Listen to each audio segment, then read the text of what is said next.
คือวันนี้สายการต่อยอดอยู่ที่ประมาณ10 กว่านาทีเนาะไปอยู่วัดศรีถนนสายบ้านหนองพุทธไตเมืองศรีโคตะบอกนครหลวงเวียงจันทร์ตอนนี้พระอาจารย์เพิ่งกำลังสร้างวัดวาหรือว่าบูรณะวัดวานั่นนะแต่คณะสายบุญก็กดญาติโยมได้ร่วมก็คือ70 ล้านกีบมือนี่นะอนุโมทนาสาธุบุญดังๆผู้ใดสาธุดังขอให้คนนั้นโชคดีก็มู่ขอต้อนยอดให้เพิ่มที่เป็น71 บาทนี่เอาสาธุ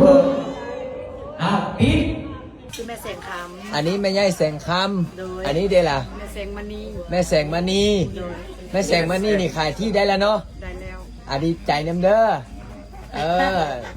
สมหวังสมปรารถนามื้อนี้ก็เลยมาถวายโดยเท่าไหร่6 ล้าน อันนี้พามู่มาเนาะอยากซื้อที่ให้ปังๆเด้อบัดนี้สาธุแล้วติดป้ายมาจากปีแล้วทั้งหมด3 ปีบ่ได้ขายแต่มาอธิษฐานขอพรบ่ฮอดเดือน